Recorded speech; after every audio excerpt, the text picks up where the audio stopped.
Alrighty, everybody. That first part of the episode, of course, was talking about the MLB offseason with our pal Sully over at Locked On MLB. But I told you guys I had a surprise for you this week. It's a Thanksgiving week, so I'm thankful for all of you. And I had to, of course, bring on a guy that we've had on the show before. If you've listened to this show for a very long time, you guys know that I've had Pirates pitching prospect Mike Burrows on the show before. And Mike, I'm liking the beard, man. It's growing out very much so. I mean, it's getting cold outside. I got to get up there at some point, but it just doesn't want to do it for me. But everyone, welcome Mike Burrows back to the show. Mike, how have you been, sir? It's been quite a while since I last chatted with you. Yeah, a lot's happened since we last chatted. Yes. Doing well. The spirits are up since surgery.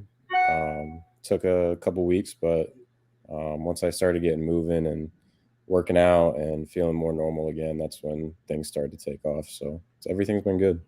Good deal. And it is the holiday season, so happy holidays to you, sir, however you decide to celebrate. And I was actually going to start off with a question about how the road to recovery has been for you since you had Tommy John surgery just before the season started. It was kind of unfortunate, too, because a lot of people were really expecting and hoping that you were going to be making this next big jump. And then we get this news and it was just like deflating.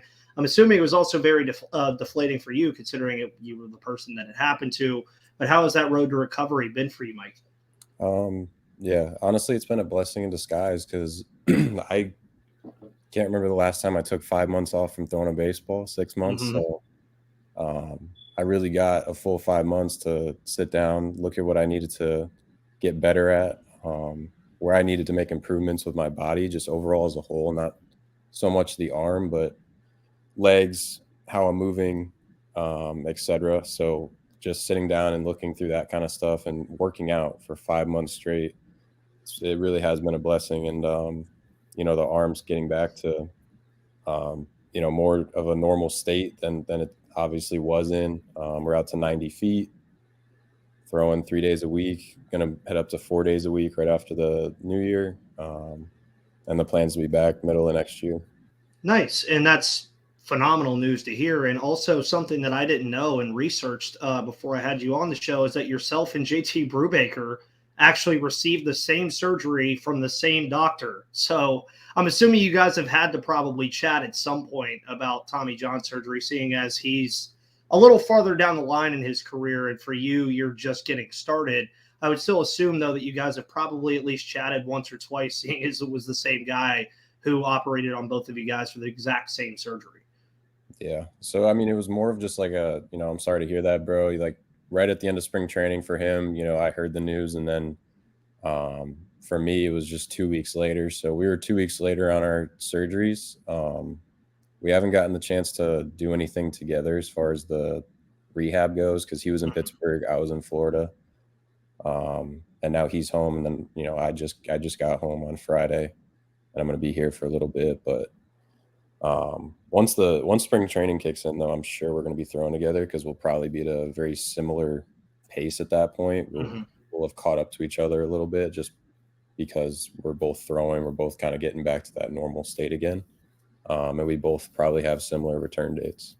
Which is really good as well when you look at the state of what the Pirates are probably going to be doing this offseason, solely obviously talking about pitching being a necessity, and you guys are going to eventually be a part of that at some point. And I think that's something that moving forward, that when Pirates fans are thinking about how the pitching staff is going to look in 2024, I feel like they just have this set notion that things are going to happen. And then I kind of have to remind them every once in a while. I'm like, hey, JT and Mike are going to be a part of this too. There's going to be a lot of guys that are going to be a part of this eventually. And prior to your injury, something that excited me over the offseason last year was the fact that you added a slider to your pitch mix. You started adding pitches to your pitch mix and stuff like that. So do you plan to keep it upon returning? Do you plan on keeping that 4-pitch groove, or what do you think is going to eventually happen when you do come back? Yeah, no, I'll keep it for sure. But again, even where it was at before, I wouldn't say it was perfected by any means. So that's going to be the challenge, is getting it to at least a state as that it was before pre-surgery, because I didn't really have much time with it before that. The plan was to always add it at some point, and we finally found the window to do it because the other three were in such a good spot. So it was unfortunate. It was unfortunate timing for a lot of reasons, but that is the plan, to come back with those 4 pitches and, hopefully have enough time to get them to a point of, exactly the same or better as before, which I think is without a doubt doable.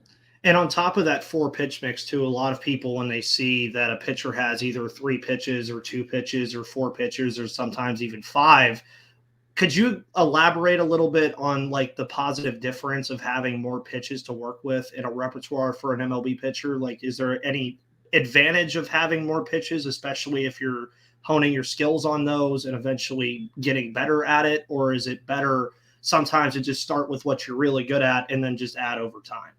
Yeah, so I was one of, I don't know of any other guys that have, necessarily done this, but I kind of broke myself down, went to 2 pitches, and then once I got those to a really good point, I wanted to then move on from that, and almost prove that, like, these 2 pitches I can do with. I don't need anything else, but then it's going to get even better as I add. And I also didn't want to be a guy that was jack of all trades, master of none, right? So Yeah. I felt like if I can master 2, then we'll move on and try to master a third. And if that can get mastered, master the fourth. Now we're in a really good spot, because you can also get to a point of, I don't know why these pitches are good.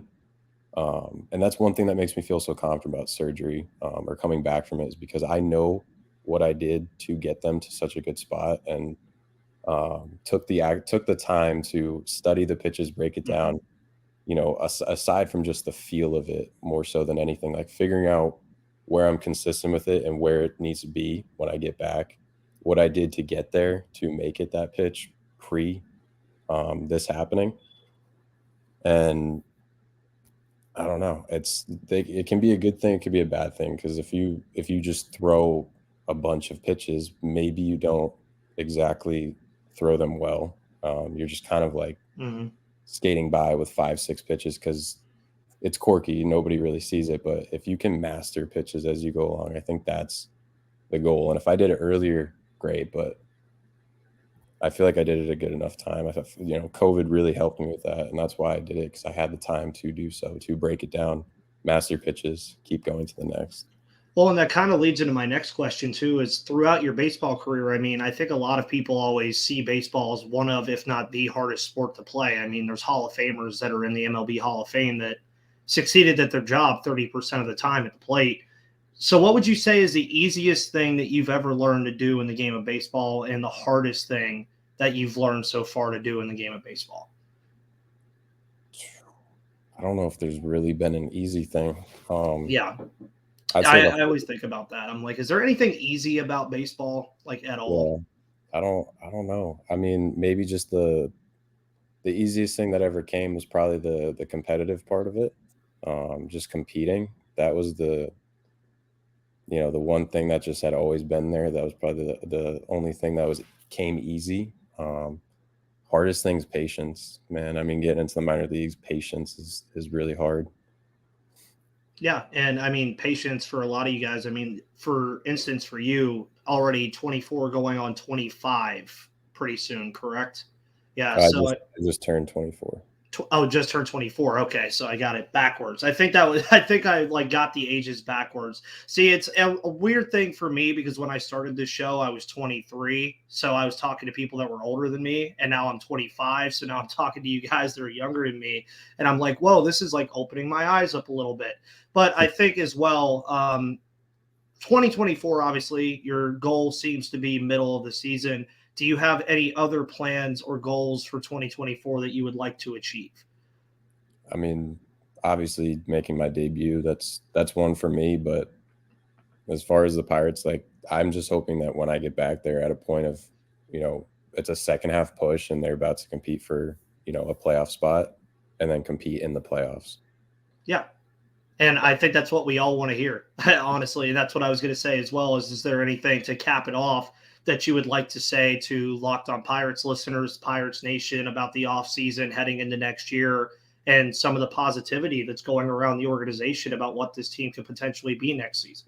Yeah, I mean, it's all up to us. It's all up to the group of guys that are, with this team right now. The additions that are made, or maybe made or whatever happens this offseason is, will happen. But it's up to the guys that are already here that know they're going to be here next season. And, we have to put our best foot forward. We have to be the guys who create that gel, which from what I saw, it already started to happen in the big leagues this year, although I was in Florida most of the time. But like those guys coming down to Florida the past couple of months while I was there, you can see it, and it's going to happen.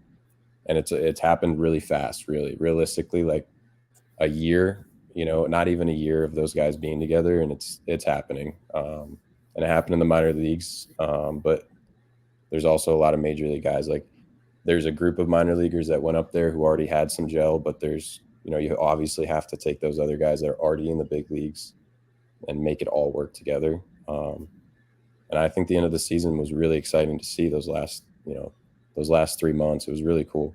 I had a great time watching. I hope everybody else did too, because, that's fun. what I hope to see next year, beginning of the year, throughout the entire season.